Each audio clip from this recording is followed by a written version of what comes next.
우리 몸에는 지구 둘레의 3배쯤 되는 약 12만 킬로미터의 혈관이 존재하는데 혈관이 건강해야 온몸이 건강하다고?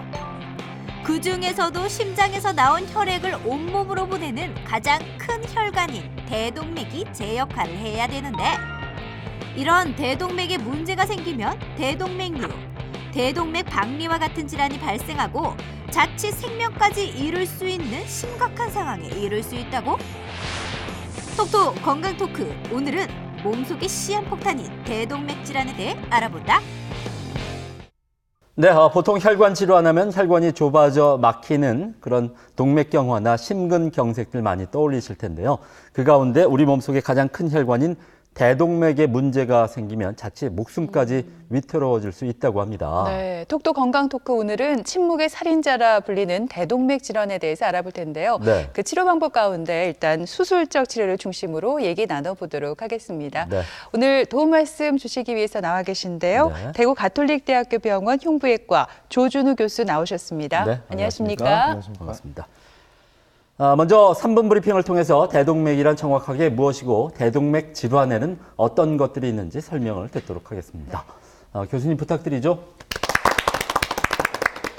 그 대동맥이라고 하면 말 그대로 우리 몸에 있는 동맥 중에서 가장 큰 동맥을 얘기를 합니다. 심장의 자심실에서 시작이 되게 되고요. 산소가 포함된 이 동맥혈을 순환계통을 통해서 우리 몸의 각 부분으로 전달하는 가장 큰 혈관이 되겠습니다. 쉽게 비유를 하자면 도로를 우리가 흔히 혈관의 도로를 비교를 하게 되는데 이 대동맥은 우리나라의 경부고속도로라고 생각을 하시면 되겠습니다. 차를 타고 경부고속도로를 타고 가면서 우리나라 곳곳에 어디든 갈 수 있듯이 우리 몸의 피가 이 대동맥을 타고 우리 몸 곳곳 어디든 피를 도달시켜주는 가장 큰 통로가 되겠습니다. 대동맥의 구조에 대해서 아시기 전에 먼저 심장 구조에 대해서 간단하게 알고 넘어가는 게 이해를 하는 데 조금 더 도움이 될 것 같습니다. 심장은 크게 우측과 좌측 심장으로 나뉘게 됩니다. 이 좌측, 우측으로 정맥혈, 우리 몸에서 이제 산소를 다 보내고 난 다음에 나온 이 정맥혈이 우측 심장으로 들어오게 되고요. 그 우측 심장에서 들어온 이 피가 폐 쪽으로 가게 됩니다. 이 폐에서 산소를 받은 다음 좌측 심장으로 다시 들어오게 되고 이 좌측 심장에서 들어온 피가 결국은 이 대동맥을 통해 전신으로 뿜어지게 되는 것입니다. 대동맥만 따로 놓고 다시 설명을 드리자면 해부학적으로 상행 대동맥, 올라가는 모습이라서 상행 대동맥이라고 이렇게 얘기를 하고요. 그 다음에 대동맥 궁부, 아치형으로 이렇게 생긴 대동맥 궁부가 있고 그 다음에 이제 대동맥이 내려옵니다. 하행 대동맥이라고 얘기를 하고, 이 하행 대동맥은 횡격막을 기준으로 흉부 대동맥과 복부 대동맥, 그러니까 가슴과 배 쪽에 있는 대동맥으로 나뉘게 됩니다. 대동맥 질환의 종류는 크게 대동맥류, 대동맥 박리, 파열, 염증성 질환 등으로 구분을 해서 설명을 할 수 있겠습니다. 대동맥류라고 하면 일반적으로 대동맥이 정상 크기보다 좀 부풀어 있는 모습을 대동맥류라고 얘기를 하고, 대동맥이 찢어지는 경우를 박리, 이것을 임상적으로 급성과 만성으로 나누기도 합니다. 그리고 대동맥이 찢어지면서 피가 바깥으로 새는 파열, 그리고 대동맥에 생기는 염증성 질환, 이렇게 종류를 나눠서 볼 수 있겠습니다.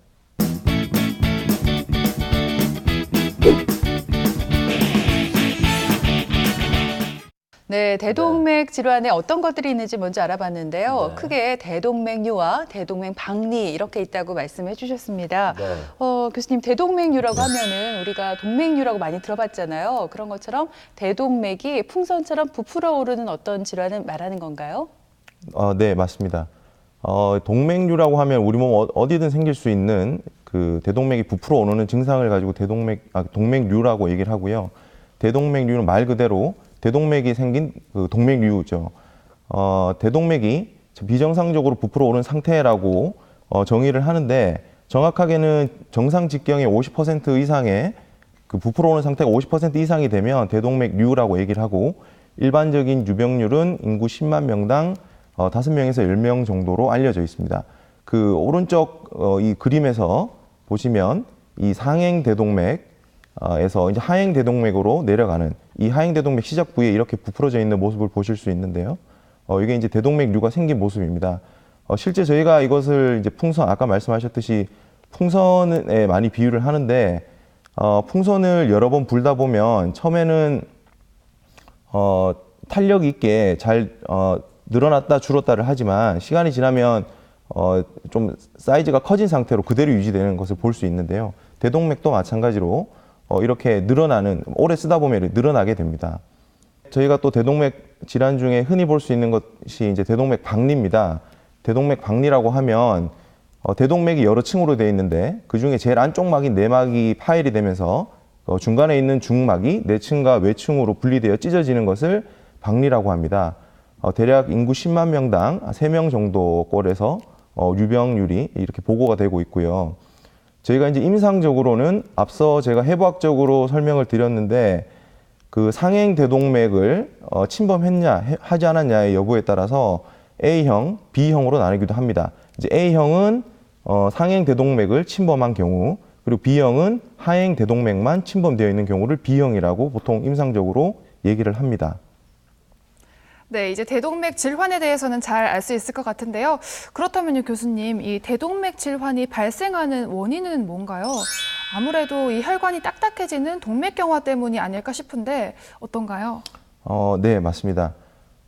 퇴행성, 아무래도 우리 몸의 어떤 기관이든 뭐 많이 쓰다 보면 다 그 기능을 잃고 망가지기 마련입니다. 아까 풍선을 예로 들었었는데 풍선을 여러 번 불다 보면 탄력을 잃고 늘어나기도 하고 또는 계속 불다 보면 뻥 터지기도 합니다. 그래서 이렇게 오래 쓰다 보면 대동맥 벽이 찌꺼기도 끼고 딱딱해지기도 하고 그래서 그런 탄력성을 많이 잃게 됩니다. 그래서 이러한 퇴행성 원인이 가장 많게 되고요. 그 외에 유전적으로 선천적으로 대동맥 벽을 이루는 그 결체 조직이라고 얘기를 하는데 그 결체 조직이 약하게 태어나는 분들이 있습니다. 그리고 또 하나 중요한 원인으로는 이제 외상성 원인이 있겠습니다. 외상성 원인으로는 주로 높은 데서 떨어지는 추락사가 있거나 또는 자동차를 타고 가다가 고속으로 가다가 갑작스럽게 부딪히면서 갑작스럽게 서는 경우 우리 몸 대동맥 안에도 일부분은 단단히 우리 몸에 고정되어 있는 반면 생각보다 또 약하게 고정되어 있는 부분도 있습니다. 이제 그런 부분들이 갑작스럽게 속도가 줄면서 갑작스러운 힘을 받으면서 찢어지는 겁니다. 그 외에 의인성으로 의료 시술 중에 발생되는 대동맥 질환도 있을 수 있겠습니다. 대동맥 질환의 위험 인자는 뭐 잘 알려져 있듯이 고혈압이 가장 중요하고 제일 가장 많은 원인을 차지하는 위험 인자입니다. 그리고 그 외에도 고지혈증이나 당뇨, 만성 폐쇄성 폐질환 환자들한테도 더 많은 것으로 보고가 되고 있고 그리고 흡연을 하는 경우에는 흡연을 하지 않는 경우보다 약 한 5배 정도의 위험을 가지고 있다고 합니다. 그리고 남성의 경우 여성보다 한 5배 정도의 위험을 또 더 가지게 되고요. 그리고 가족력이 있는 경우도 위험 인자가 되겠습니다. 교수님 어떻습니까? 대동맥류가 사실은 몸속에 시한폭탄이다 이렇게 얘기하고 있지 않습니까? 그 이유가 상당히 치명적인 질환인데 미리 좀 알아차릴 수 있는 증상 뭐 이런 게 별로 없다면서요? 네, 맞습니다. 사실 이 대동맥류는 어느 정도 사이즈가 아주 커지기 전까지는 전혀 증상이 없습니다. 그래서 본인이 대부분 자각을 하지 못하고 있다가 건강검진상에서 우연히 발견되는 경우가 상당히 많고요. 이게 만약에 사이즈가 너무 커져서 주위에 있는 구조물들을 압박할 경우에 이제 증상이 생기기 시작하게 되는데 주위에 있는 구조물 중에 기관지를 맞게 되면 호흡 곤란이 생길 수 있고요. 그리고 주위 구조물 중에 이제 폐를 누르게 되면서 폐 쪽으로 터져 나오게 되면 갑작스럽게 객혈이 생길 수 있습니다. 그리고 식도를 누르게 되면 연화 곤란이 생길 수 있고 그리고 이제 대동맥 궁부 쪽에 지나가는 신경이 하나 있게 됩니다. 미주신경이라고 있는데 이 미주신경이 우리 몸의 목소리를 담당하는 신경입니다. 성대의 움직임을 담당하고 있는 신경이라서 만약에 이 대동맥 궁 쪽에 대동맥류가 생겨서 그 신경을 누른다면 목소리가 생길 수 있겠습니다. 그 외에 이제 복부 쪽에는 복부는 이제 흉곽과 다르게 말랑말랑하기 때문에 만져질 수 있습니다. 그래서 복부에 팔딱팔딱 뛰는 이러한 종괴들이 만져지는 경우도 있습니다. 만약에 이러한 대동맥이 파열되거나 박리가 된다면 흉통이 아주 극심하게 오게 됩니다.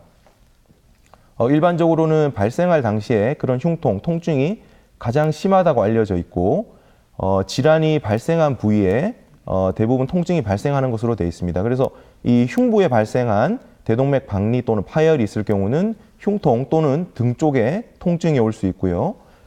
그리고 이제 복부에 대동맥류가 파열되거나 또는 대동맥 박리가 생긴다면 극심한 복통으로 이렇게 오시는 분들이 있습니다. 앞서 그 대동맥 박리나 그 파열 같은 경우 흉통으로 올 수 있는 경우가 있다고 말씀을 드렸는데 대부분 저희가 이제 흉통으로 오는 환자들에 있어서 임상적으로 가장 먼저 의심을 하는 것은 협심증 또는 심근경색 등의 그 관상동맥 질환, 그 심장을 먹여 살리는 혈관에 문제가 있을 경우 이러한 증상이 있는 게 훨씬 더 흔하기 때문에 저희 의사들도 오인을 하는 경우가 있습니다. 하지만 이 대동맥이 파열하거나 또는 박리가 생기거나 하면 사실 상당히 응급이고 위험한 질환입니다. 파열을 한다면 사실 그 자리에서 절반이 사망을 하게 되고요. 만약에 그 남은 절반 환자에 있어서도 응급수술을 하더라도 또 절반이 사망을 한다고 보고가 되어 있습니다. 그리고 대동맥 박리의 경우는 발생 시점부터 1시간이 경과할 때마다 사망률이 1%씩 증가한다고 알려져 있습니다. 그래서 이 대동맥 질환은 빠른 진단과 신속한 처치가 상당히 중요하겠습니다. 네, 대동맥 질환을 진단하는 방법까지 한번 살펴봤습니다. 네. 교수님, 이제 치료 방법이 궁금한데요. 아무래도 대동맥 질환은 좀 위험하고 급한 상황이 많잖아요. 수술하는 게 가장 일반적이라고 들었는데 어떤 방법이 있나요? 네, 그 대동맥 질환의 가장 주가 되는 치료 방법은 아무래도 이제 수술적인 치료입니다. 이제 왜냐하면 앞서 다 설명을 드렸듯이 대동맥 질환은 워낙 응급한 상황이 많고 또 생명과 직결된 상황이 많기 때문에 그 빠른 시간에 응급하게 교정을 해줘야 되는 이런 수술적인 치료가 되는 경우가 많습니다. 그래서 저희가 이제 하는 수술적인 치료 방법은 크게 두 가지가 있고요. 개용술이라고 해서 가슴을 열고 문제가 있는 대동맥을 잘라서 인공혈관으로 바꿔주는 이런 개용적인 방법으로 하는 방법과 또 스텐트 삽입술이라고 해서 그 대퇴동맥, 그 다리에 있는 동맥에 작은 구멍만 내고 문제가 있는 대동맥 안쪽으로 스텐트를 넣는 이런 스텐트 삽입술로 크게 두 가지 방법이 있다고 볼 수 있겠습니다. 그 외에 이제 비수술적인 치료 방법으로 약물 치료를 하는 방법이 있는데 이것은 모든 대동맥 환자에서 약물 치료가 다 되는 것이 아니라 아주 제한된 환자에서만 시행을 할 수 있는 방법입니다. 앞서 제가 대동맥 박리 같은 경우 A형과 B형이 있다고 말씀을 드렸고요. 이제 B형 같은 경우는 하행 대동맥만 침범된 경우라고 말씀을 드렸는데 특별한 합병증이 없는 B형, 그러니까 하행 대동맥 박리가 있는 환자에 있어서는 약물 치료가 수술적인 치료보다 우선시 됩니다. 그 이유는 이 하행 대동맥 수술 같은 경우는 약물 치료보다 그 사망률이나 합병증 등의 빈도가 더 높은 것으로 되어 있기 때문에 약물 치료를 통해서 1차적으로 먼저 치료를 하라고 되어 있습니다. 이 대동맥 수술을 이제 어떻게 하는지에 대해서 좀 설명을 드릴 텐데요.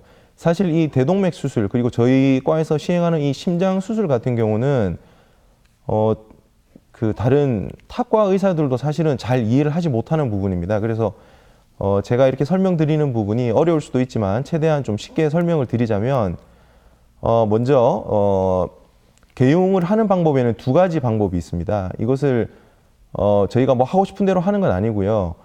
환자분의 이 대동맥 질환이 어디에 위치해 있냐에 따라서 이 절개 방법이 달라지게 됩니다. 상행과 궁부, 그 심장이 시작되는 그 대동맥의 상행 부위와 그 아까 전에 보셨듯이 이 지팡이처럼 구부러진 이 궁부 대동맥에 만약에 문제가 생긴다면 정중 흉골 절개라고 해서 우리 몸 그 심장을 보호하는 이 가슴 앞쪽에 있는 뼈를 흉골이라고 하는데요. 이 흉골을 가운데를 절개를 해서 심장을 노출시킨 다음에 그 문제 있는 대동맥을 갈아주게 됩니다.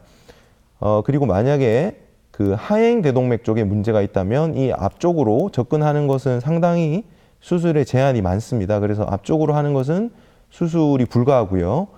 이때는 환자분을 좌측 옆으로 눕혀서 옆구리 쪽으로 저희가 접근을 하게 됩니다.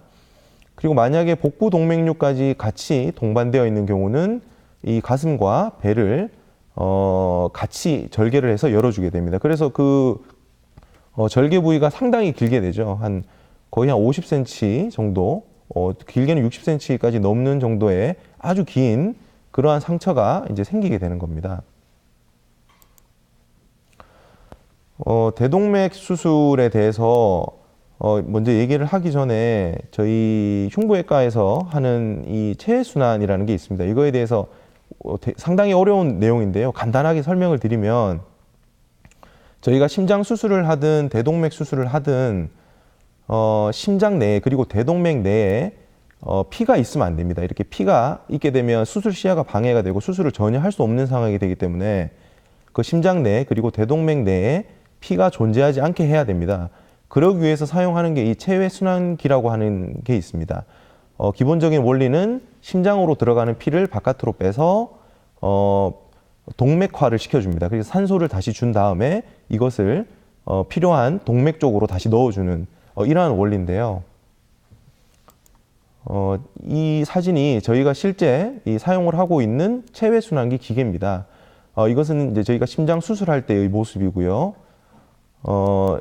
그 환자분이 이제 이쪽에 이렇게 누워 계시고 여기서 이제 환자분 몸에서 적절하게 피를 바깥으로 빼고 다시 이 기계를 통해서 환자분 몸에 다시 넣어주는 이런 장치를 사용을 하게 됩니다. 그래서 실제 저희가 이제 심장 수술이나 이제 대동맥 수술을 할 때는 상당히 많은 인원이 그 수술에 참여를 하게 됩니다. 우선은 그 심장 수술을 주도하는 의사 한 명과 또 도와주는 의사 한 명, 그리고 보조를 하는 간호 인력이 2~3명 정도가 있고요. 그리고 다른 수술과 다르게 이 기계를 운용해주는 심폐기사가 있어야 됩니다. 그리고 이 심폐기사, 그리고 또 마취과 의사, 마취과 간호사, 총 8명에서 많게는 10명 정도의 인원이 한 명의 그 심장 수술 또는 대동맥 수술에 투입이 돼서 하게 됩니다. 저런 기계를 이제 사용을 해서 저희가 이제 심장이나 대동맥 내에 피가 없게 만든 다음에 대동맥에 문제가 있는 부분을 이렇게 인공혈관으로 치환을 해주게 됩니다. 치환하는 범위는 이제 어느 범위까지 문제가 있느냐에 따라서 이 치환의 범위가 결정이 되게 되고요. 이렇게 상행 대동맥만 하는 경우가 또 있을 수 있고, 이렇게 궁부까지 하는 경우, 그리고 궁부에서 나오는 혈관을 각각 다 이렇게 봉합을 하는 경우, 이런 것들이 있을 수, 이런 식으로 이제 하는 방법들이 있겠고, 그리고 이 하행 대동맥 같은 경우는 제가 좌측 흉부 절개로 해야 된다 말씀드렸는데, 이것도 범위에 따라서 흉부만 하는 경우가 있을 수 있고요. 흉부와 복부를 동시에 하는 경우, 그리고 복부만 하는 경우, 이런 질환 범위에 따라서 다양하게 인공혈관 치환술의 범위를 결정할 수 있겠습니다. 이 수술에 따른 합병증이 이 하행 대동맥에는 상당히 높기 때문에 이 하행 대동맥에 있어서는 스텐트 삽입술이 수술보다 우선적으로 많이 고려가 되고 있습니다. 스텐트 삽입술은 앞서 설명드렸듯이 다리에 있는 동맥을 통해 작은 관을 넣어 그 관을 통해 스텐트를 이렇게 삽입을 하는 것인데, 정상적인 대동맥 조직을 가진 곳에다가 거치를 해야 되는 이러한 조건이 있기 때문에 모든 환자에서 다 시행을 할 수 있는 것은 아닙니다. 그래서 스텐트 삽입이 용이한 환자분들이 있게 되는데, 그러한 환자들한테는 저희가 우선적으로 스텐트 삽입을 먼저 고려를 하게 됩니다. 그리고 최근 몇 년 전부터는 이 하이브리드 수술이라고 해서 말은 되게 어려운 것 같지만 사실은 이 스텐트와 개용적으로 열어서 하는 수술을 같이 하는 겁니다. 만약에 대동맥의 질환의 범위가 수술만으로는 해결할 수 없는 범위에 있다든지, 또는 스텐트만으로는 해결할 수 없는 범위에 있는 환자분들 같은 경우에는 이렇게 스텐트와 수술적인 개용해서 수술하는 이런 수술적인 방법을 동시에 하는 하이브리드 수술을 시행을 하고 있고, 몇 년 전부터 지금은 시행을 한 게 이제 몇 년 되지 않았기 때문에 장기적인 성적에 대해서는 아직 뚜렷하게 나온 건 없지만, 이러한 위치상으로 어려운 환자분들한테는 하이브리드 수술을 현재 시행을 하고 있습니다. 자, 이렇게 설명을 들으신 것처럼 대동맥 질환 수술은 경우에 따라서 아주 큰 대수술이 될 수도 있고 상당히 조심스러운 부분도 많이 있는 것이 사실입니다. 그렇다면 교수님, 그 수술한 다음에 어느 정도 시간이 흘러야 일상생활이 가능한지요? 그리고 또 수술한 다음에 어떤 또 부분을 조심을 해야 될까요? 네, 이 심장 수술이나 대동맥 수술 같은 경우는 사실 합병증 빈도가 요즘 많이 좋아지긴 했습니다만 전혀 없진 않습니다. 특히나 이 대동맥 수술 같은 경우는 다른 심장 수술에 비해 더 합병증 빈도가 높은 것으로 보고가 되고 있습니다. 앞서 설명드렸던 이런 수술할 때 발생할 수 있는 허혈성 뇌질환, 그리고 척추신경 마비, 이런 것들이 더 심장 수술에 더해서 이런 합병증의 빈도가 더 높아지게 되는 것인데요. 하지만 최근에는 이러한 예후나 경과가 많이 좋아지고 있습니다. 개개인에 따라서 그 침범된 대동맥의 범위나 수술 전 상태가 너무나 다르기 때문에 그 예후에 있어서도 상당히 다른 모습들을 보여주고 있습니다. 그래서 이 수술 후 경과나 예후가 어떻다라고 일률적으로 다 말씀을 드릴 수는 없지만 일반적인 합병증이 없는 경우를 말씀을 드리자면 수술 직후 하루 이틀 정도는 중환자실에서의 치료가 필요하게 되고요. 그리고 일반적인 저희 입원 기간은 1에서 한 2주 정도가 필요합니다. 그리고 한 수술하고 난 다음에 한 달이나 2달이 지나게 되면 몸 상태가 수술 전 수준으로 대부분 회복이 되기 때문에 그리고 한 2달 정도 지나면 육체적인 활동들도 수술 전 수준으로 웬만큼 다 하실 수가 있습니다. 수술 후에는 몇 가지 주의 사항들이 있습니다. 흔히 저희가 의사들한테 건강관리 어떻게 하면 되는지를 이렇게 물어보면 다들 똑같은 얘기를 합니다. 뭐 기저질환이 있는 고혈압, 당뇨 관리 잘 하시고 약 잘 드시고 운동 잘하고 담배 피면 담배를 끊으시고 다 이런 식의 얘기를 다 하시는데요. 사실 다들 그렇게 얘기하는 데는 다 이유가 있습니다. 사실 그게 가장 기본이 되고 가장 중요한 내용인데 말은 쉽지만 실천하기가 사실 쉽진 않죠. 이 대동맥 질환에서도 이런 기저질환 관리가 상당히 중요합니다.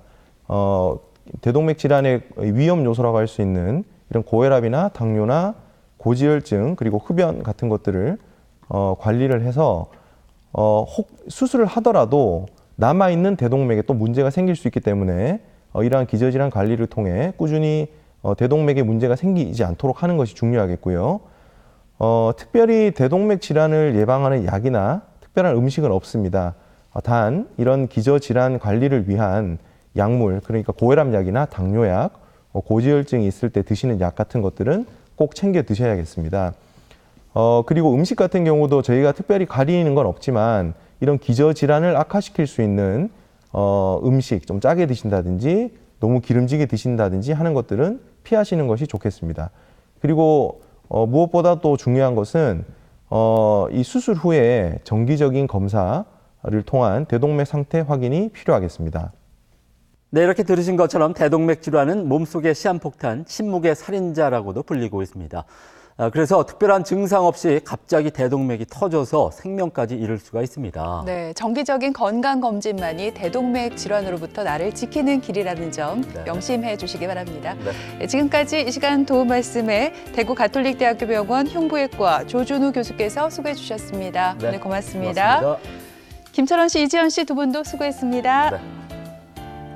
TBC 클리닉 건강 365 오늘 준비한 내용은 여기까지입니다. 한 주간 건강하게 보내시고요. 저희는 다음 시간에 다시 오겠습니다. 고맙습니다.